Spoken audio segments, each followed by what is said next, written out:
La granja Grosjean. La fuga. Capítulo 12. El día siguiente, uno antes del cumpleaños de David, el capitán Malasangre regresó a la isla. Era jueves. Había traído 3 cajas de provisiones. Una gran fiesta se preparaba para la noche siguiente, y David no dudaba de que él sería el supuesto invitado de honor, pero no tenía intenciones de asistir. Si las cosas salían como esperaba, el invitado de honor estaría en un tren rumbo a Londres, antes de que nadie se diera cuenta. El sol se había ocultado, ya con Julia y él agazapados detrás de una duna. Veían al capitán y a Gregor descargar la última caja de provisiones. El bote había llegado tarde ese día, pero ahí estaba, la última oportunidad de David. Apenas habían pronunciado palabras desde su encuentro con las cabezas, y Julia también estaba extrañadamente callada, como si estuviera molesta por algo. Pero fue ella quien rompió el silencio.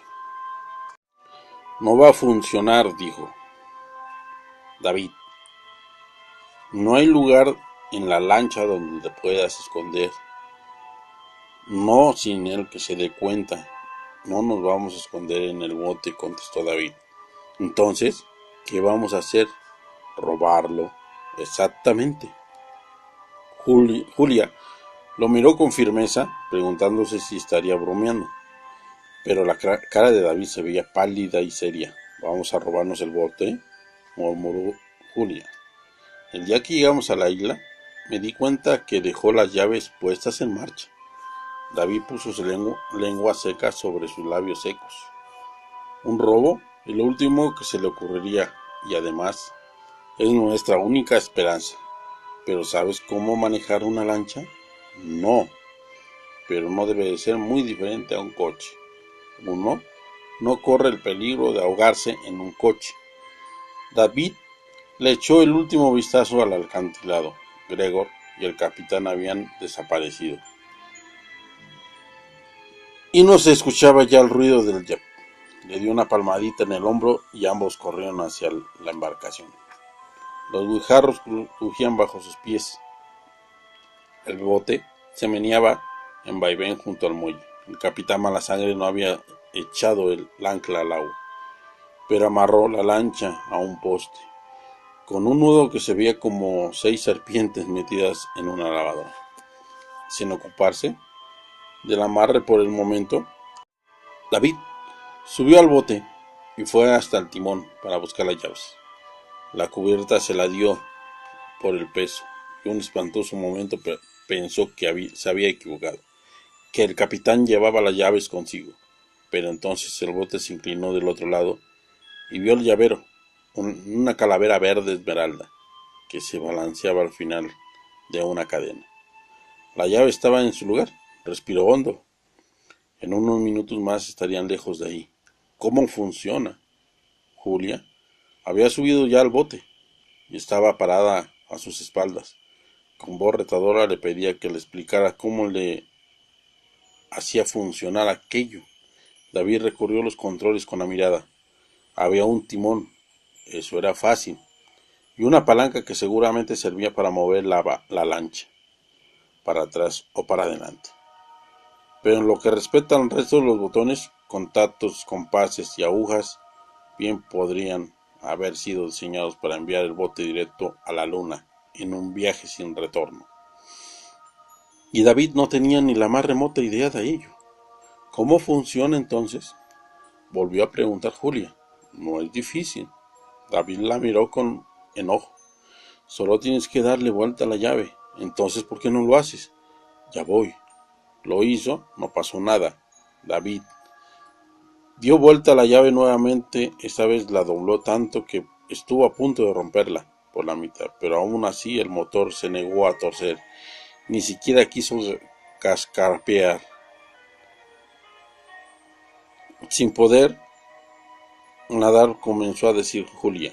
En ese preciso momento David descubrió un botón rojo que estaba arriba de la llave, y lo presionó, y enseguida el motor empezó a zarandearse ruidosamente mientras el agua de la popa comenzó a echar humo y a burbujear.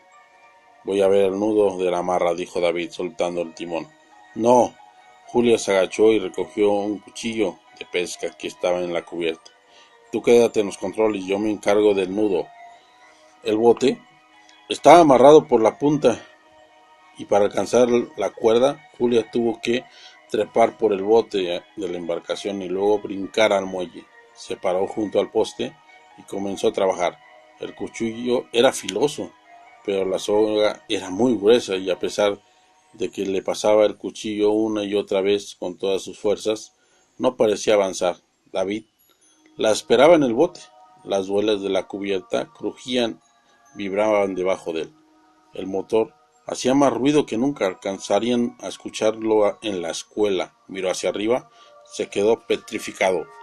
El capitán Malasangre venía de regreso. El viento debió llevar el sonido del motor por encima del acantilado. O quizá se percataron de la ausencia a la hora del té. Lo que fuera, el resultado era el mismo. Los habían descubierto y ahora el capitán Malasangre y Gregor bajaban a toda velocidad en el jet en dirección al muelle. ¡Julia!, gritó David, pero ella también los había visto.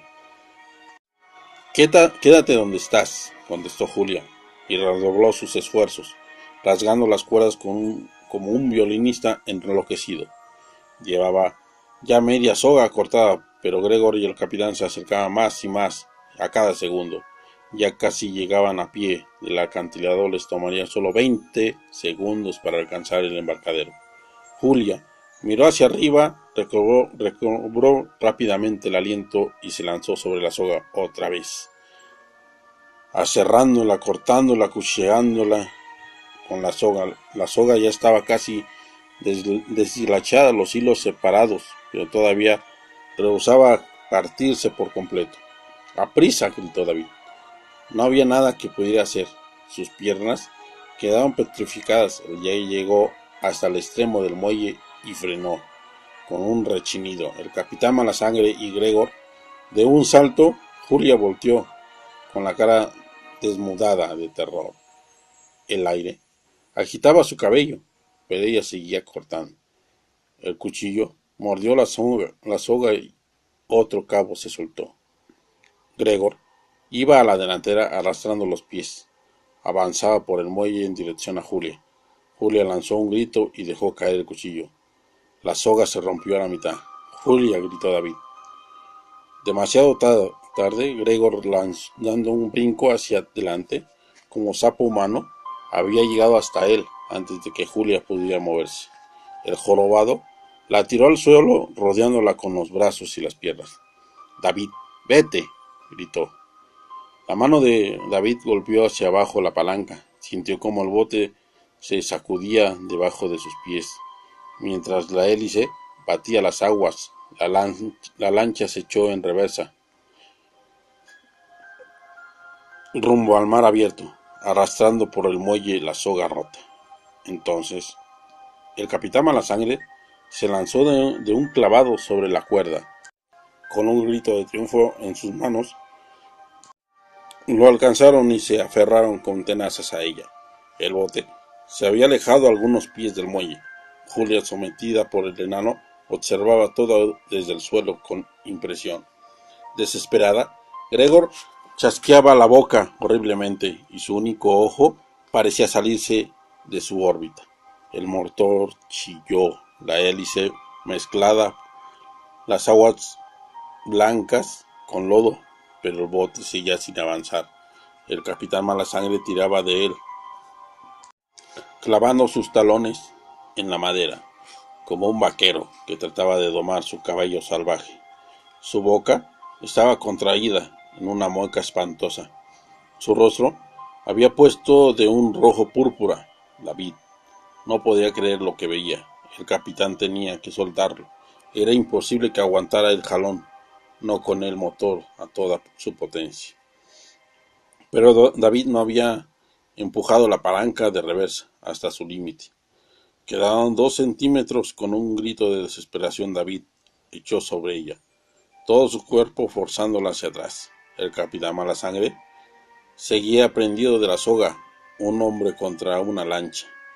Era una lucha imposible. El bote, encabritado, se salía casi del agua, pero el hombre se negó a abrir los brazos. Se agarraban a la cuerda como si de eso dependiera su vida. ¡Ah!, gritó el capitán Malasangre. En ese momento, la lancha salió disparada hacia atrás, como impulsada por una catapulta.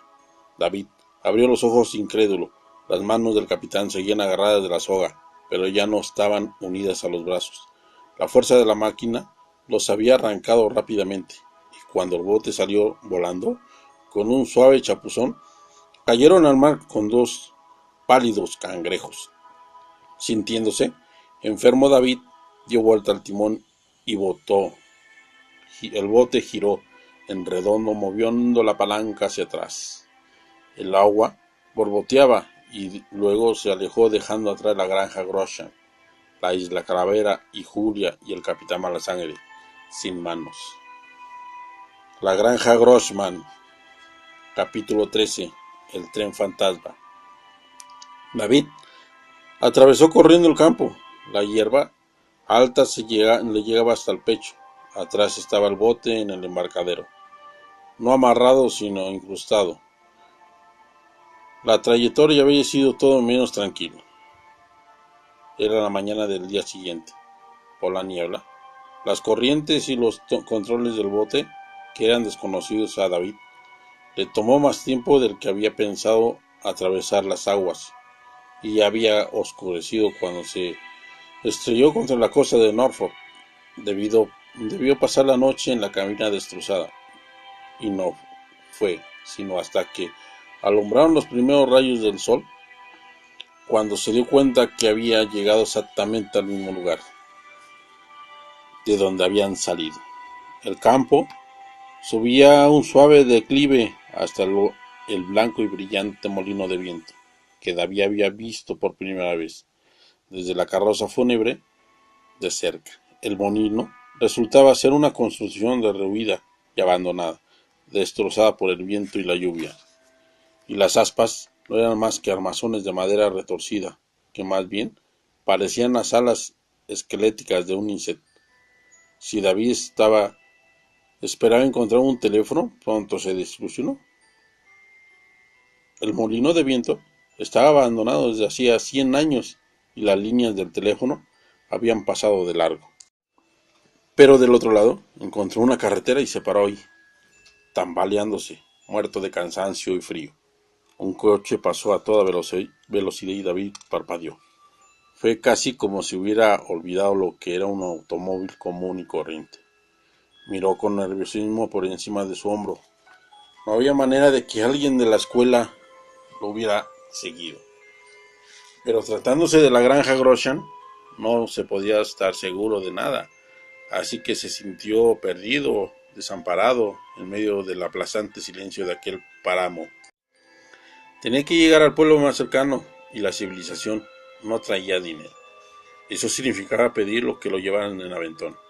David extendió la mano y puso el pulgar en posición. Seguramente alguien se detendría. Alguien tenía que detenerse. 77 coches pasaron. David los contó. No solamente se negaron a detenerse, algunos de ellos aceleraron como si estuvieran ansiosos para evitarlo. No había nada de malo en él. Era solo un muchacho de 13 años común y corriente, y cansado, en medio de ningún lado, tratando de conseguir un aventón. 13 años, feliz cumpleaños, se dijo a sí mismo. De mala gana levantó el pulgar y lo intentó de nuevo. El coche número 79 se detuvo. Era un Ford de color rojo brillante, conducido por un hombre alegre y gordo, llamado Horacio Rebago. El señor Rebago resultó ser agente viajero, según lo explicó él. Se dedicaba a vender trucos de magia y bromas. No había necesidad de explicar nada. Cuando David se sentó, del asiento escapó un ruido sordo. El chicle que le ofreció era de jabón. No, y había 2 palomas, un conejo y una tira de salchichas de plástico dentro de la guantera. ¿De dónde vienes?, preguntó Horacio, al tiempo que le levantaba la barbilla para hacer girar su corbata de moño. De la escuela, susurró David. ¿Te estás escapando? Horacio levantó una ceja, luego la otra y movió las aletas de la nariz. Sí. David respiró hondo. Tengo que llegar a una estación de policía. ¿Por qué? Estoy en peligro, señor Revago. La escuela es una locura. Están en una isla y todos son vampiros y brujas y fantasmas. Y quieren convertirme en uno de ellos. Tengo que detenerlos. Jaja. La risa de Horacio Revago sonó como el mugido de una vaca, a la que estuvieran estrangulando. Su cara se puso roja, y la flor que llevaba en el ojal comenzó a escupir un chorro de agua sobre el tablero. Así que también eres medio bromista, ¿eh? Dijo por fin. Si te quieres divertir, te puedo vender una bomba apestosa o cochinadas de plástico. Le estoy diciendo la verdad, protestó David, ofendido. Claro, claro. Yo soy el conde Drácula, ¿no? El vendedor de bromas volvió a encarcajearse. Vampiros y brujas. Qué buen chiste, mi amigo. Qué buen chiste. David se bajó a Washington, el primer pueblo. El señor Revago se había reído tanto durante el camino que las lágrimas chorreaban por sus mejillas y una verruga de mentiras que tenía en la barbilla se le despegó. Todavía chillaba de risa cuando arrancó el agitar de la mano de las mangas. Salieron naipes. David esperó a que el coche se alejara. Luego echó a caminar.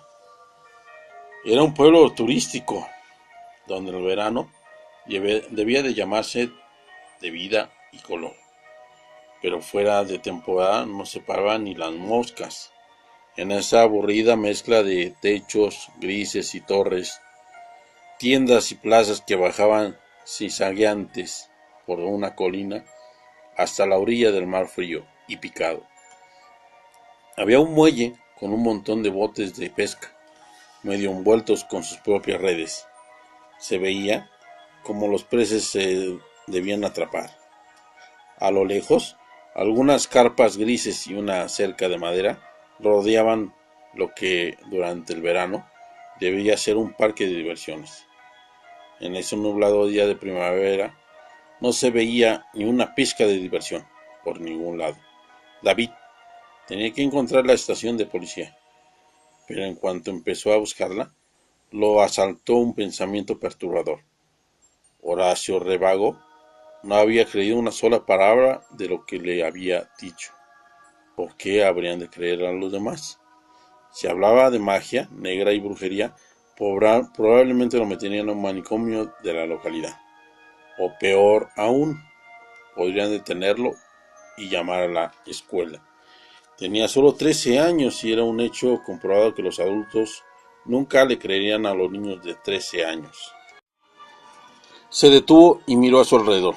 Estaba frente a una biblioteca y movido por un impulso dirigió sus pasos hacia ella. Por fin había algo que podía creer. Informarse más. Entre más supiera, mejor podría defender su caso. Y los libros parecían el mejor lugar para empezar. Por desgracia, la biblioteca no tenía una sección de brujería muy amplia y de hecho solo había 3 libros en el instante. 2 de ellos habían sido colocados ahí por equivocación. En realidad correspondían a la sección de brújulas e instrumentos de precisión. Pero el tercero parecía comprometedor. Se llamaba Magia Negra en Bretaña y su autora era una tal Betty Rinaria. David lo hojeó y luego lo llevó a la mesa para leerlo con cuidado. Cofradía. Reunión de brujos, por lo general número de 13 o de un múltiplo de 13. La razón principal de ello es que son frecuencia. Se considera como 12 en un número perfecto, de donde la figura 13 viene el significado muerte. 13 es también la edad a la que su novicio se integra a la cofradía. Iniciación. Por lo general, el nuevo brujo o la nueva bruja se le obliga a escribir su nombre en un libro negro. el cual es guardado por el maestro de la cofradía. Esto es costumbre que el hombre se escriba con su propia sangre del novicio. Una vez que ha firmado, él o ella recibirá un nuevo nombre. Este es su nombre de poder y puede tomarse de un brujo anterior como signo de respeto. Brujos. Entre los brujos más famosos de Bretaña se encontraban Roger Bacon, cuya fama se debe a que caminó entre dos torres de Arnford, Bessie Dunlop, quien fue quemada viva en Ayrshire, y William Rutherford, un gran maestro satánico que vivió en el siglo XVIII. Sabbat. Sabbat es de las brujas, tienen lugar a medianoche antes de prepararse para la Sabbat. Las brujas se frotaban en el pie un ungüento de cicuta o aconito. Un ungüento provocaba un estado similar al sueño, el cual se cree ayuda a liberar poderes mágicos. La magia más incómoda de los brujos usan en la llamada Rey de la Militud. En ella, un muñeco de cera representa a la víctima. De la furia del brujo, cualquier cosa que se haga un muñeco lo sufrirá la víctima humana. La herramienta mágica más poderosa de los brujos es el familiar, una criatura que actúa como una especie de sirviente diabólico. El gato es una clase de familia más familiar, pero han usado otros animales como cerdos e incluso cuervos. Sentado ahí leyendo aquel libro, David perdió la noción del tiempo.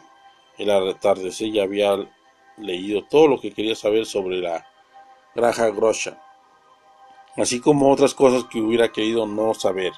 El libro le desesperaba otra cosa. David estaba a punto de levantarlo y llevarlo a su lugar cuando éste se abrió en otra página y sus ojos tropezaron con una entrada llamada poderosamente su atención.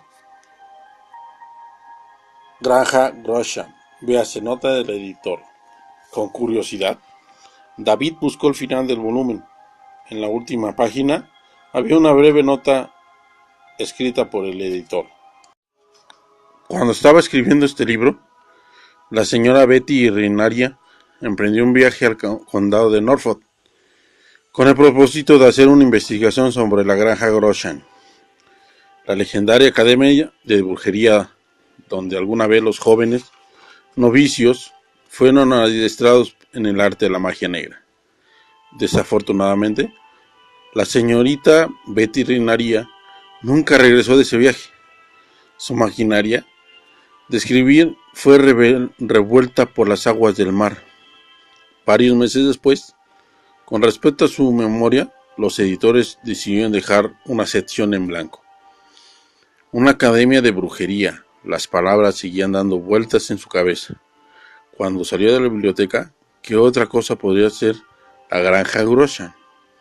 Latín fluido, moderado en cera, clases de cocina, un tanto extraña y estudios religiosos, muy pocos cristianos.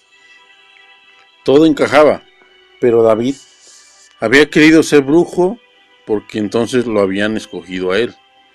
Caminaba por la calle principal junto a las tiendas que ya se preparaban para cerrar, cuando un movimiento captado por el rabillo del ojo lo hizo detenerse y voltear. Por un momento pensó que lo había imaginado, pero entonces una figura contrahecha salió disparada hacia atrás de su coche. Era Gregor. De alguna manera el enano había llegado a Hunstanton.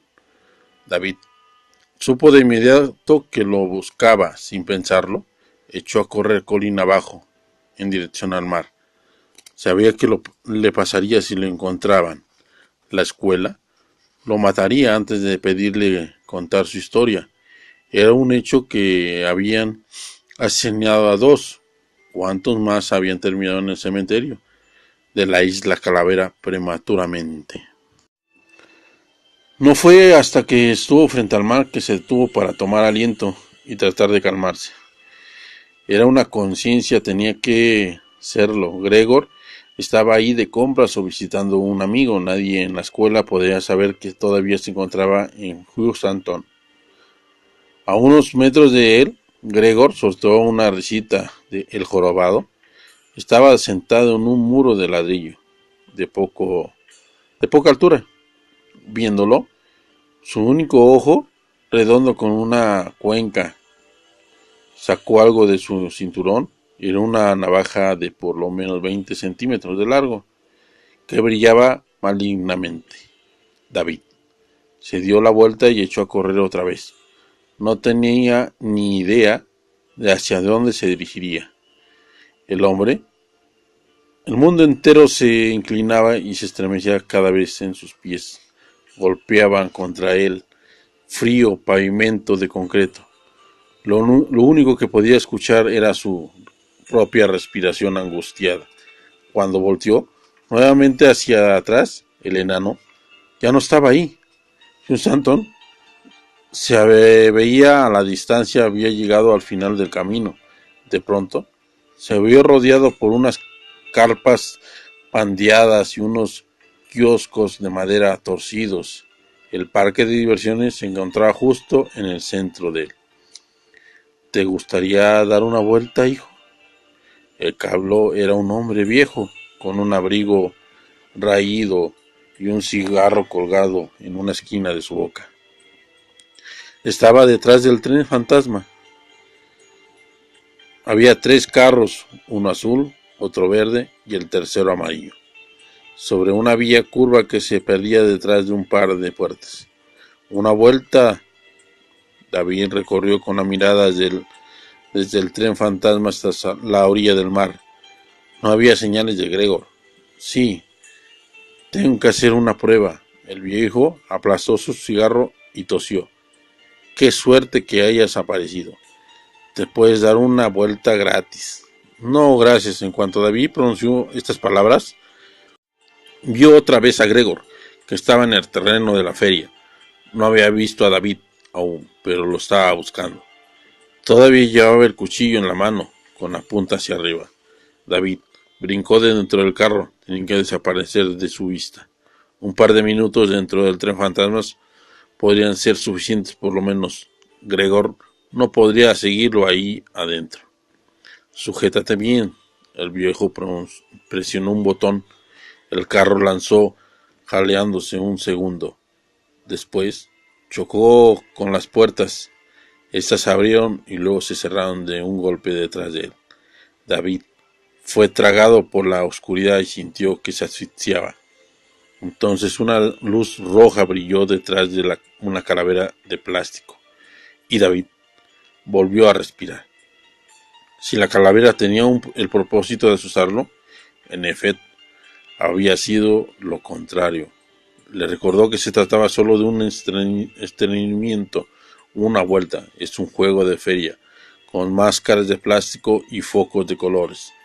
Un altavoz rompió el silencio con un "bú" grabado y David esbozó una sonrisa. Una luz verde parpadeó.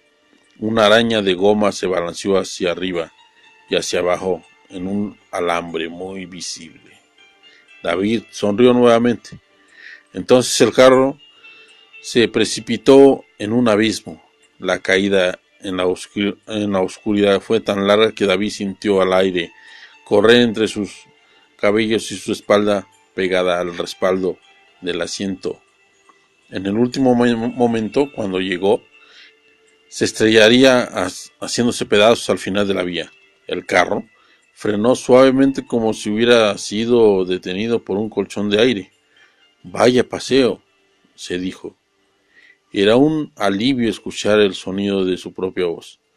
Otra luz se encendió, una luz que de cierto modo resultaba menos eléctrica que las otras. No había visto antes el sonido de un suave burbujeo. Salía de los altavoces, solo que de pronto David se preguntó si había altavoces. El sonido era muy real. También percibió un olor de humedad, como el de un pantano. Antes de la caída, podía sentir las vías debajo del carro. Ahora parecía que iba flotando. Una figura apareció en la oscuridad. Un muñeco de plástico cubierto con un manto negro, pero luego aquella figura levantó la cabeza y David se dio cuenta que se trataba de un hombre que David conocía muy bien. ¿Realmente creíste que podría escapar de nosotros?, preguntó el señor Tragacrudo. El tren fantasma recto hacia adelante y la señora Windescar se paró frente a él. No pensé que fueras tan tonto, tirinó la mujer. David se replegó en un asiento cuando vio que el carro se lanzaba contra ella, pero en el último momento una fuerza invisible jaló el vehículo hacia un lado y David se encontró frente al señor Escualo y el señor Falcon, ambos iluminados por un pálido resplandor azul. ¡Qué desilusión, señor Escualo! ¡Qué desastre, señor Falcón! El tren fantasma se echó de reversa, dando tumbos. La señora Pedicuri agitó un dedo índice y chasqueó la lengua. Monsignor Lepau, mitad hombre, mitad lobo, aulló. El señor Ociso, pálido, semitransparente, abrió la boca para decir algo, pero en lugar de palabras de ella salió una bocanada de agua de mar. David se quedó donde estaba, agarrando el filo del asiento y respirando apenas, mientras todos los miembros del personal de la granja Grossman iban apareciendo uno tras otro delante de él. Un humo negro comenzó a retorcerse alrededor de sus pies y pudo distinguir un resplandor rojo a la distancia, que se hacía más brillante conforme se acercaba a él. De pronto, luego se agachó hacia la parte trasera del carro, justo por encima de su cabeza. David miró hacia arriba. Dos manos de dedos retorcidos se habían agarrado al metal, pero las manos no estaban unidas al brazo alguno. David gritó. El tren fantasma atravesó como rayo un segundo par de puertas. El resplandor rojizo del inmenso sol del atardecer estalló abriendo sus ojos. Un viento frío agitó sus cabellos abajo. A lo lejos de las olas chocaban contra las rocas. Un viento frío agitó sus cabellos. El tren fantasma no había llevado de regreso a la isla Calavera.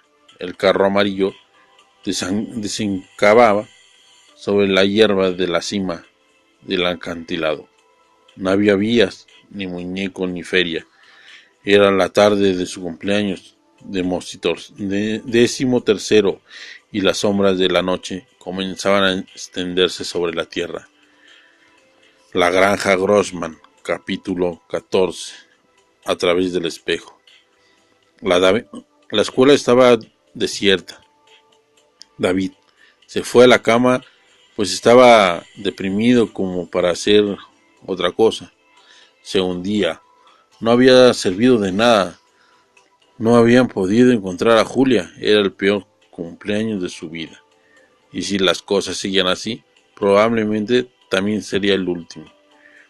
Pero no pudo dormir. Estaba todo el mundo. Eran más o menos las 6 cuando regresó a la escuela. Durante las 4 horas que llevaba tirado en la cama, no había visto ni oído una sola alma. Y si las cosas seguían así, probablemente tendría el último. No pudo dormir.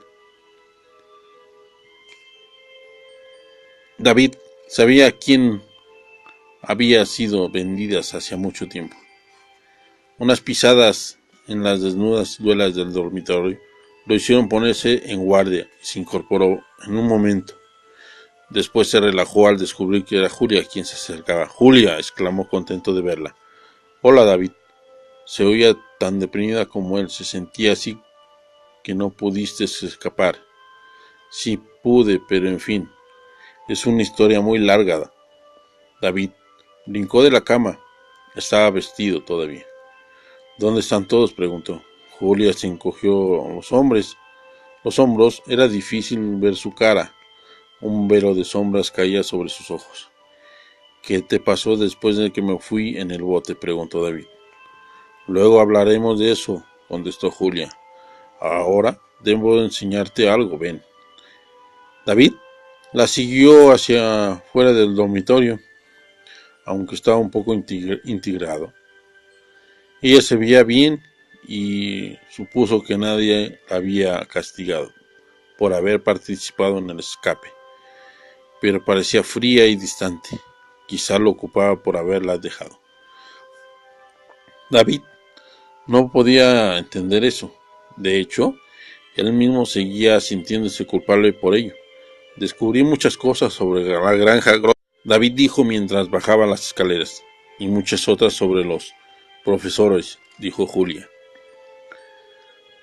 Digo David, deteniéndola con la mano, perdóname por haberme ido sin ti. No importa, David. Todo resultó bien, le sonrió, pero su cara se veía pálida bajo la tétrica penumbra del corredor. Luego, se liberó de la presión de su mano y aceleró el paso en dirección a la biblioteca. Todos los miembros del personal son buenos. No son exactamente humanos. El señor Trabacruz es un vampiro. La señora Wendescan es bruja. El señor Escualo y el señor Falcón son hechiceros que practican la magia negra. Antes eran 2 personas hasta que uno de los experimentos falló. El señor Otiso es un fantasma y la señora Pedicuri ha vivido eternamente. ¿Pero qué quieren de nosotros? Quieren enseñarnos. Julia llegó a la puerta de la biblioteca, dio vuelta a la manija y entró. Tú eres el 7º hijo de un 7º hijo. Yo soy la 7ª hija de una 7ª hija. ¿Y eso qué? Significa que somos brujos. Nacimos brujos. No es nuestra culpa. Nadie tiene la culpa de eso. ¿De veras? Pero al igual que todos los niños de aquí, tenemos poder. Los maestros solo pretenden enseñarnos a usarlos. ¿Poderes? David agarró a Julia de un brazo y de un jalón la hizo voltear para verla de frente. Julia no puso resistencia, pero parecía como si sus ojos miraran a través de él. Yo no tengo ningún tipo de poderes, ni tú tampoco. Los tenemos, solo que no sabemos cómo usarlos. Julia estaba frente al espejo. Extendió la mano y golpeó el vidrio con los nudillos. Luego volteó hacia David. Usa tu poder. Lo reto. Pasa a través del espejo. ¿A través del espejo? También miró al espejo. Luego a Julia y otra vez al espejo. Recordó su sueño, cómo había atravesado el vidrio y luego caminando por la caverna subterránea. Pero había sido como un sueño. Estaba ahora despierto. El vidrio era sólido y el único que parecía haberse hecho añicos era el sentido común de Julia. Tú puedes hacerlo, David, insistió. Tienes el poder, solo lo que necesitas es usarlo. Pero, inténtalo. Enojado, confundido al borde del terror, David se paró violentamente de ella y luego lanzó con fuerza su hombro contra el vidrio. Quería romper el espejo. Enséñale que estaba equivocada, luego averigua qué era lo que pasaba con Julia. Su hombro se hundió en el vidrio. Tomado por sorpresa, perdió el equilibrio y casi tropezó. Su cabeza y las palmas de su mano hicieron contacto con el espejo. Hicieron contacto con nada y pasaron a través de la barrera como si no hubiera barrera alguna. Fue como caer dentro de un televisor. Un momento, antes estaba en la biblioteca. Un momento, después se encontraba apoyado sobre una roca húmeda y brillante, respirando al aire frío de un túnel. Miró hacia el lugar por donde había encontrado el túnel. Parecía terminar en una hoja de acero, así como se veía el espejo desde el otro lado. Luego, Julia lo atravesó como si se tratara de una hoja de agua y se paró delante de él con las manos en jarras. ¿Ya ves? Te dije que podías hacerlo. ¿Pero cómo supiste?, preguntó David. Sé muchas cosas más. Rozándole al pasar, Julia lo rebasó y continuó su marcha, internándose en el túnel. David la siguió, preguntándose si después de todo no estaría soñando. Pero todas las cosas parecían tan reales. Una corriente de aire lo hacían temblar. Sentían el sabor del agua salada en sus labios y el peso de las rocas que lo rodeaban. El pasadizo bajaba una vez más y más, y se le taparon los oídos por efecto de la presión. ¿A dónde lleva este camino?, preguntó. Ya verás.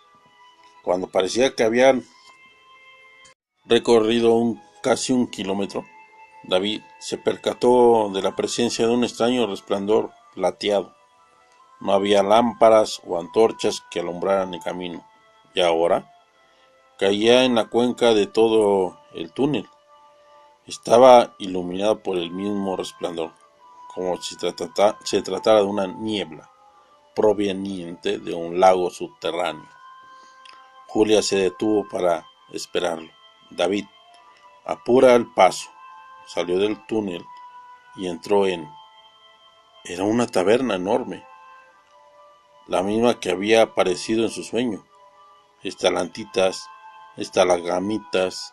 colgaban del techo y se urgían en el suelo, como si hubieran sido talladas en los sueños de la misma madre naturaleza.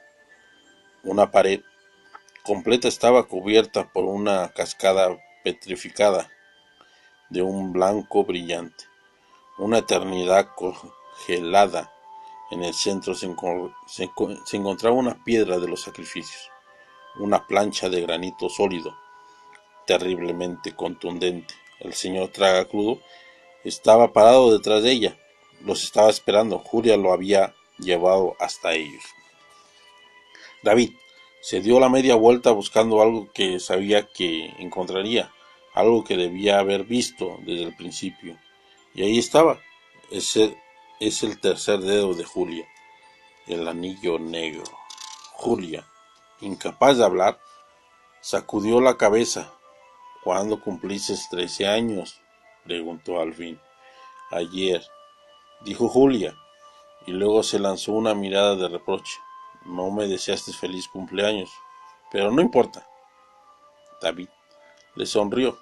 Mira, estábamos equivocados. Nos empeñamos en luchar contra ellos, pero en realidad, todo el tiempo han estado de nuestro lado.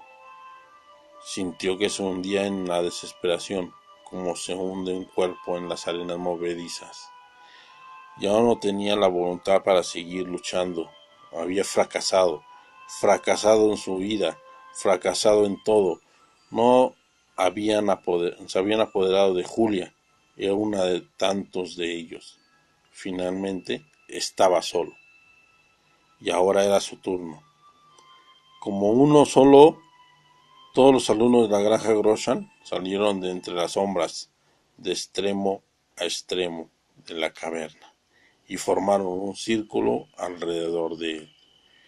El resto del personal pareció detrás del señor Tragacrudo. David avanzó lentamente hacia el bloque de granito. No quería hacerlo, pero sus piernas ya no obedecían sus órdenes. Se detuvo frente al señor Tragacrudo. Los otros alumnos cerraron el círculo a su alrededor. Todos lo observaban. Has luchado realmente contra nosotros durante mucho tiempo, David, dijo el señor Tragacrudo. Te felicito por tu valor, pero el tiempo de pelear ha terminado. Hoy es el 13º cumpleaños. Se acerca la medianoche. Tienes que tomar una decisión. Escúchame, David. Tú eres el séptimo hijo de un séptimo hijo. Por eso te trajimos a la granja Groshan. Tienes poderes. Queremos enseñarte a usarlos. Yo no soy un brujo, chilló David. El eco de sus palabras retumbó en la caverna. Nunca lo seré. ¿Por qué no? El señor Tragacrudo no levantó la voz, pero hablaba con una intensidad y una pasión que David no le había oído nunca antes. ¿Por qué no, David? ¿Por qué te niegas a hacer las cosas a nuestra manera?